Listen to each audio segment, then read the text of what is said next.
Hey, what's up, everyone? It's Brittany Jones Cooper, and welcome back to Build at Home. Today, I'm going to be chatting with Jade Pettyjohn from Little Fires Everywhere. But first, I want to remind you guys watching to visit nokidhungry.org. Due to school cancellations, 704 million school meals have been missed. And unfortunately, there's a lot of kids who depend on that food every day. So if you're looking for a way to get involved, if you want to donate and help out those communities, make sure you visit nokidhungry.org. And now I've got to bring Jade onto the screen because I just finished the finale of Little Fires Everywhere. I got a sneak peek screener and I'm a little shook. So I can't wait to talk about it. Welcome. um, but first, I want to check in with you and just see how you're doing. What's going on? I'm doing well. I mean, I really am not the person to complain because I know that there are so many other individuals that are being hit very hard by this. So I do want to acknowledge that I definitely haven't easy. It's just about staying creative and sort of trying to keep some sense of normalcy and routine and yeah, and just staying indoors as much as I can. What does staying creative mean for you? I think that artists are so vital in times like this. And I think that self-expression and creative outlets are just really therapeutic for yourself, but I think that it creates positive effects on others as well.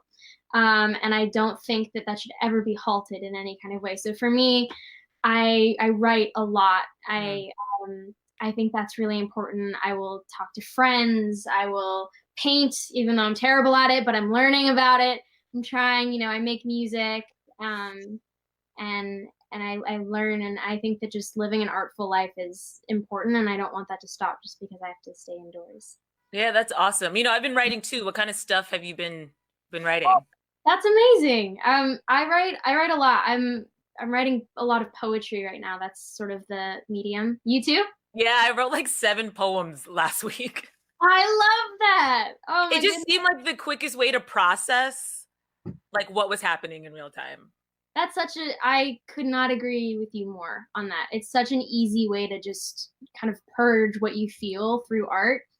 And I want an artistic renaissance happening, and so I totally love that you're doing that. Yeah. I do feel like that will be maybe a silver lining that comes out of this is we're seeing the importance for the arts, and we're also seeing that those are the communities being really hard hit with, a lot of artists out of work, and just sort of seeing the importance of all of that. You're seeing it more now, I think. You really are, and I think what's interesting too is it's artists that are also getting people through this. Mhm. Watching your favorite show, listening to music, winding down, reading a book. It's like it's the artists that really create this therapeutic effect on a culture, I believe. And it's unfortunate that the artists are being hit really hard. So any way we can support each other, I think is really important. And I have to ask, you're been social distancing. Who are you with, and what is that vibe like? Are you guys surviving each other? Surviving. I'm with my family. It's a pretty small group, which is good and really nice. We're definitely getting really comfortable with each other, But I think what's really great is we've also figured out ways of giving each other space too. I mean, it's amazing that we have some kind of human connection and like we can be with each other, but I think we all respect each other's spaces, and everyone needs to have their moments to themselves as well. And so I think we figured out just recently how to really navigate that and know when someone needs to have their space or when they can, yeah. You're picking up those vibes, the eye looks, the eye rolls. You're like, okay, I'm gonna go to my space. You go to yours. Exactly. Yeah, you want to pick up on it. Have you guys been watching Little Fires Everywhere together? We have, which is really cool. I shot this time last year. We started, and my parents never came, or they visited set a couple of times, but they never read the scripts or anything like that. My dad never read the book. So seeing their reaction to it each episode was really exciting because they're my family and I love them, and getting to see them experience something that I created with people that I love dearly and that I feel so passionate about was such a beautiful thing to witness. Did you guys watch the finale yet? I've watched the finale. Are you as shook as I am? I just finished it like 15 minutes ago, and it was so intense and so beautiful and so sad. And I think, I mean, anybody who's been watching it is going to be so pleased next week. Did you have that same Oh, reaction? yeah, it's so funny. I mean, I shot it. We did that. I filmed it, and I was still hanging on the edge of my seat watching it and going, "Oh my God, what's gonna happen?" And what I love about the finale, it's definitely my favorite episode. Mm. It's just you have every character in the show is at their most unraveled point, and a lot happens when you see people in a space like that. And the things that one does in order to break free of this kind of wild ride that the entire series is represented is really interesting. So I can't wait for people to see it. I think it's going to be very surprising and interesting, and it gives me butterflies thinking about it. Yeah, and your character got one hell of an arc. I'll say that. So take me through playing Alexandra, and in what ways was she different than in the book? What things were new in the series that maybe weren't in the book about her? Yeah, so I think that Celeste Ng did such a beautiful job at creating this character in the book. But it is a series, so you have more time to really kind of elaborate on a character, and you don't have to scratch on the surfaces. You have more time to play and discover her. So I think that what was really quite, I think, beautiful was more just in the show you have an opportunity to discover how toxic her environment really is Mm. through her privilege and through all of her blind spots, and like her mentality and how much, like, how detrimental it is not only for herself but everyone around her. This idea of striving for perfection and nothing else matters, and then being so insulated from the rest of the world. Hmm. And I think that the show really explores that with Lexie specifically, just because we have more time than a book, which was really incredible. But she's complex and she's interesting, and like you said, she has an very intense arc because Hmm. she starts off one thing and then her world crumbles down, and you just see she's just walking amongst the ruins and is a completely different person because of it. Yeah, and a huge part of her storyline is an unwanted pregnancy, and I want to know what kind of feedback you got or saw on social media about that episode and the impact it had on viewers. I was so excited to see what people would feel about that particular episode. That was one of my favorite episodes to film ever. It was so important to me to tell the story correctly and with a lot of truth and consideration to women and young girls that do go through things like that.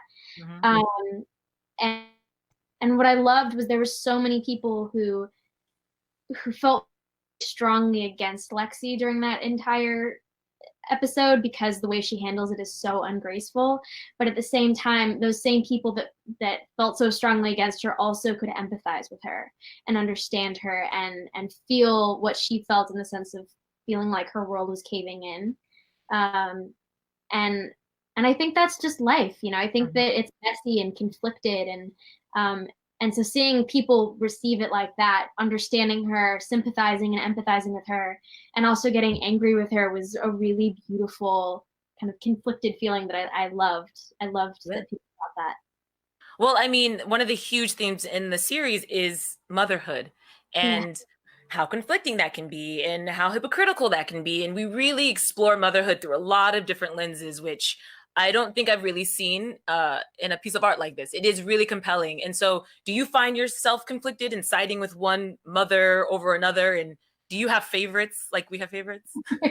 Of course. I mean, I was a fan of the book before even getting an audition. So this story is just such a compelling story. And then I think the series, it really, like you said, it explores motherhood on such a deep level that you can't help but ask yourself questions and Mm. side with people. And what I love about it is, um, although I think you can agree and disagree with everyone's choice as a mother, which I think is really interesting. But above all, you understand each one, there's something so powerful and strong about any kind of mother, even when they make the wrong decisions, but there's this just driving force to help their children in a way that whether it's a right way or wrong way, but it's a beautiful thing to see. So I definitely have my favorites, but I can draw inspiration and respect and admiration for all of them, which is really powerful. Absolutely. And it makes you have the same feeling towards your own mother or grandmother when you sort of imagine what their life was like before you and you start looking back at the decisions they made and maybe why they made them. I mean, it's a super relatable idea, I guess, and theme. So I completely agree with you. It gives you an opportunity to look at your own family, your mother, her mother, and so on, and just farther down the generation line, and seeing how mothers change and how we're similar, and it's really interesting. yeah. And another huge theme in the show is our race and class. Yeah. And in the final episode, we really kind of see everything come together. I'm interested, what kind of conversations did you guys have as a cast about race and class and the kind of topics you guys were covering so intimately?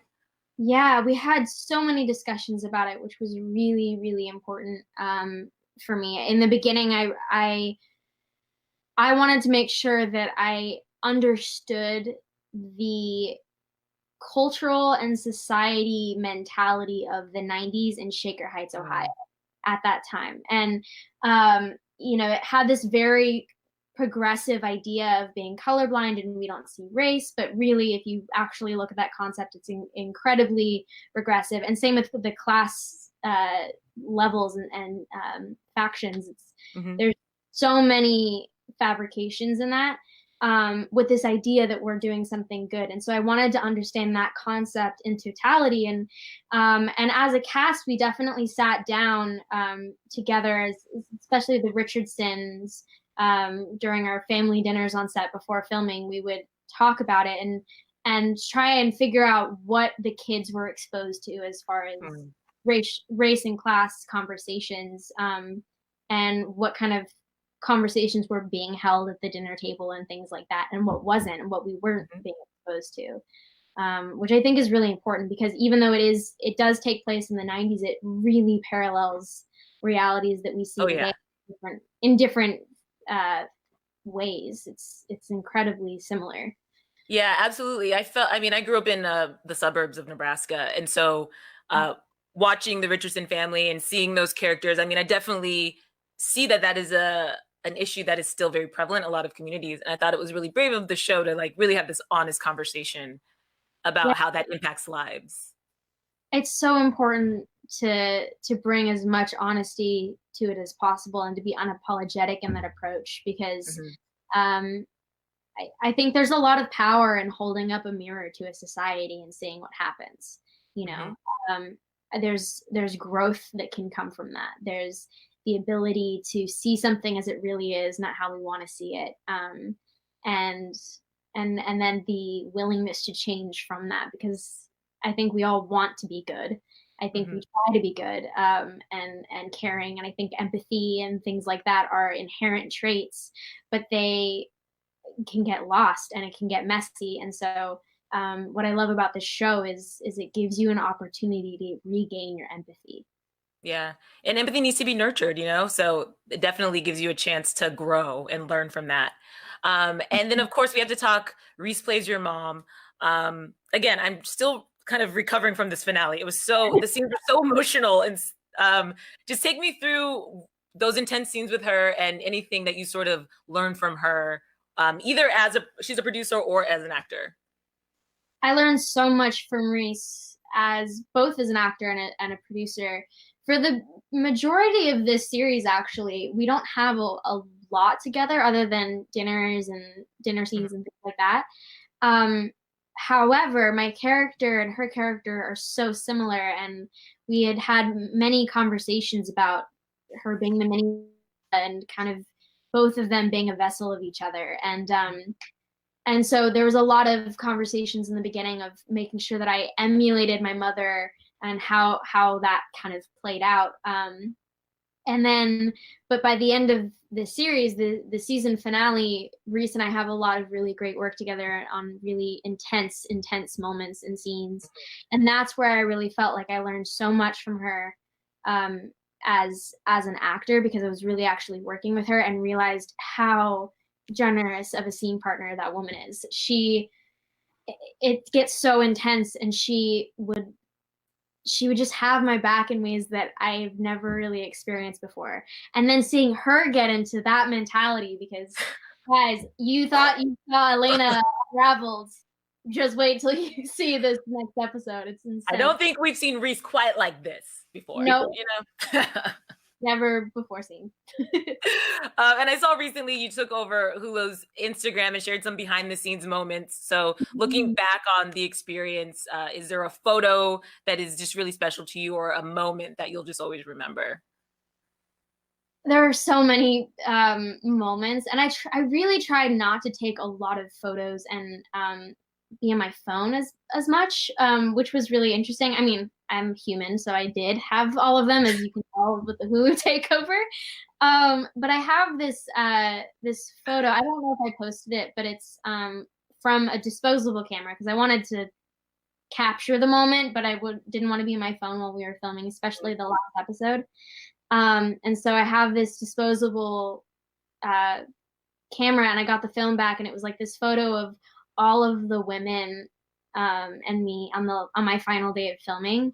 So it was Reese and Carrie and the entire producers, Pilar and Lauren and Lynn, and it was just that moment just totally represented what my experience was on Little Fires, because it was just such a maternal, warm, and free environment in a way that I've never experienced on the set before. Wow, that is so incredible. Where's this photo? Did you post it? I'm trying to remember if I posted it. I don't know if I did. I might have to post it now. If you didn't, please post it. I want to see it. Yes, it's a really good one. It makes me really happy. Well, this show makes me happy. I'm not even lying. I've been watching it since it started, and I love that it's on Hulu and it's coming out week to week, and it gives me something to look forward to. And the performances have been dynamite, and just congrats on the project. It is so good. Thank you so much. That really means a lot. Yeah, no problem. And if you guys haven't been watching, you still can. Little Fires Everywhere is streaming on Hulu, and the finale airs next Wednesday on Hulu. So make sure you catch up before then. And Jade, thank you so much for joining us. Stay safe, stay inside. Thank you. Bye.